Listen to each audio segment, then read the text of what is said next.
मुंबईमध्ये पावसाचा थैमान सुरू आहे। त्यामध्ये महानगरपालिका, सरकार आणि पोलीस आणि रेल्वे सर्वांनी मिळून अतिशय चांगली रीतीने सर्व परिस्थितीचा सामना केलेला आहे। आज सकाळी माननीय मुख्यमंत्री देवेंद्र फडणवीस साहेबचे सांगण्याप्रमाणे आम्ही इथे वॉर रूम जे कार्यरत आहेत तिथे आलो। आता वॉर रूम मध्ये आपण बघू शकता की सर्व स्थिती नियंत्रणामध्ये आहे। सर्व अधिकारी जागावर आहे, पोलीसचे अधिकारी पण आहे, महानगरपालिकाचे आहे, पण रेल्वे पण आहे। साधारणतः एकाच अपवाद सोडला तर रेल्वे पण सर्व ठिकाणी सुरू आहे। जास्त यावेळी ते आपले म्युनिसिपल कमिशनर आणि पोलीस कमिशनर यावर सांगतील।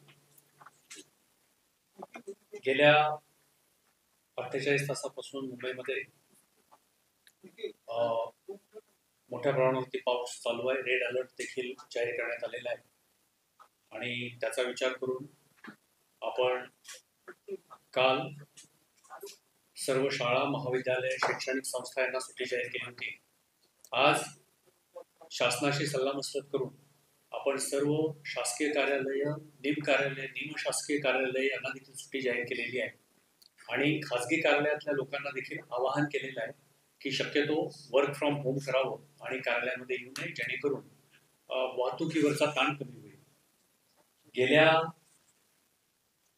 24 तासामध्ये बऱ्याच ठिकाणी 300 मिलीमीटर पेक्षा सुद्धा जास्त पावसाची नोंद झालेली आहे आणि एवढ्या मोठ्या प्रमाणावरती पाऊस असताना देखील आपली सर्व यंत्रणा, मुंबई महानगरपालिकेची यंत्रणा, पोलिसांची यंत्रणा, रेल्वेची यंत्रणा, NDRF हे सर्वजण त्या ठिकाणी कार्यरत आहेत।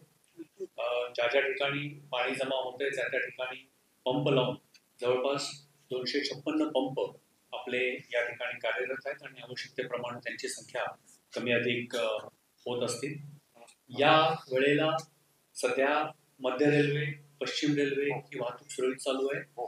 चुनाभट्टीच्या जवळ फक्त हार्बर लाईन ही आत्ताच काही मिनिटापूर्वी बंद झाल्याचं आम्हाला कळालेलं आहे, पण ते देखील आम्ही चौकशी करून ती जशी लवकरात लवकर सुरू होईल ते रेल्वेच्या सहकार्यानं करण्याचा प्रयत्न करत आहोत।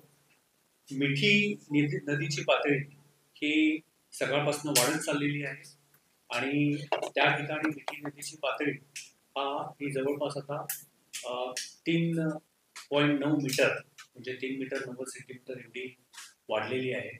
तर ती जवळपास धोक्याची पातळी आहे आणि त्याच्यामुळं मिठी नदीच्या किनाऱ्यावरती राहणाऱ्या झोपडपट्ट्या ज्या असतील किंवा तिथं राहणारे जे लोक असतील त्यांना स्थलांतरित करायचं काम चालू आहे।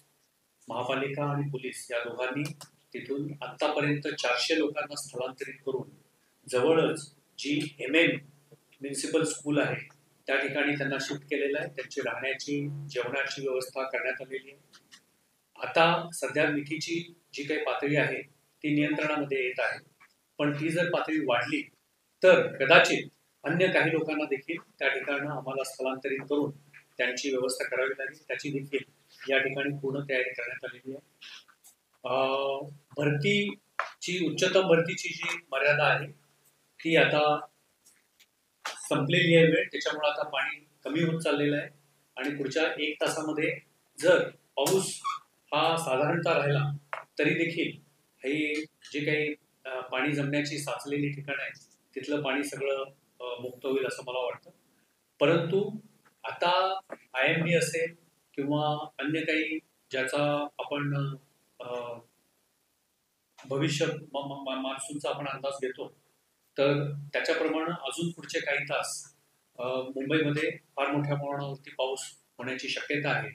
याचा विचार करून माननीय मुख्यमंत्री महोदय, माननीय उपमुख्यमंत्री महोदय, मंत्री महोदय आणि सर्व शासकीय यंत्रणा यांनी असं आवाहन केलेलं आहे की अजून देखील लोकांनी सतर्क राहणं, काळजी घेणं आणि आवश्यकता असेल तरच घराबाहेर पडणं आवश्यक आहे। पुढचे अजूनही 12 ते 14 तास मोठ्या प्रमाणावरती पाऊस होण्याचे संकेत हे वेगवेगळ्या हवामान यंत्रणांकडून आम्हाला प्राप्त झाले आहेत. धन्यवाद. एनडीआरएफ हे मिठीच्या रहिवाशांना स्थलांतरित करण्यासाठी आणि अन्य ठिकाणी कार्यरत आहे. आतापर्यंत 5 तुकड्या एनडीआरएफच्या त्या ठिकाणी तैनात करण्यात आल्या. एक मिनिट बाकी सर.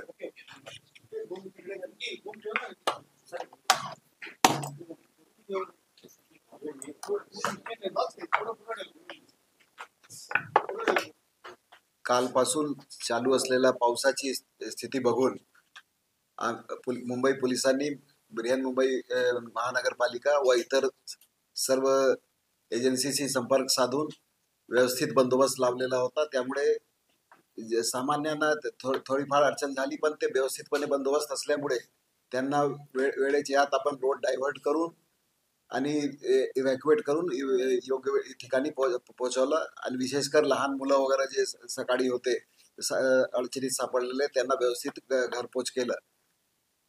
जसं आयुक्त साहेबांनी सांगितलं, सर्व शाळेत आणि शासकीय कार्यालयात सुट्टी डिक्लेअर करण्यात आलेली आहे. त्यामुळे आज सकाळपासून वाहतूक वर ताण फारच कमी आहे. तरीही ज्या ठिकाणी पाणी साचलेलं आहे त्या ठिकाणी आम्ही रोड डायव्हर्ट करून इमर्जन्सी सर्व्हिसेस चालू ठेवण्यासाठी सर्व व्यवस्था केलेली आहे आणि कुठलाही याच्यामध्ये इमर्जन्सी सर्व्हिसेसवर असर पडलेला नाही.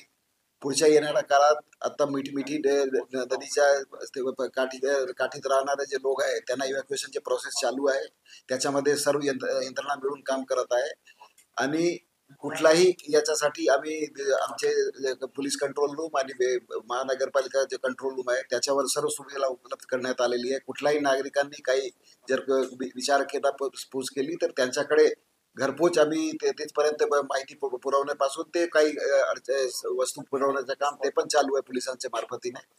मला 100% खात्री आहे की या आमचा प्रयास आहे पुढच्या 12 तास असाच कायम राहणार आहे. रात्री पण आम्ही एस्केलेटर बंदोबस्त ठेवणार आहे. यामुळे कुठलाही इमर्जन्सी सर्व्हिसेसवर अडचण होणार नाही. सर, काही विभाग बंद करण्यात आलेले आहेत, म्हणजे काही रस्ते किंवा महामार्ग काही बंदोबस्त वगैरे ज्या ठिकाणी पाणी साचलेलं आहे त्या ठिकाणी एक जंक्शन अगोदर डायव्हर्ट करून इंटरनल रोड्स करून त्यांना ते पुढच्या गंतव्यस्थानपर्यंत पोहोचवण्यासाठी कुठलाही तुम्हाला जर इथून कुठेही जायचं असेल तर पर्यायी व्यवस्था उपलब्ध आहे. ट्रॅफिक पोलिसांशी संपर्क साधा किंवा मुंबई पोलीस कंट्रोल रूमशी संपर्क साधला, वाहतूक पोलीस कंट्रोल रूमशी संपर्क साधला तर तुम्हाला योग्य मार्गदर्शन करण्यात येईल.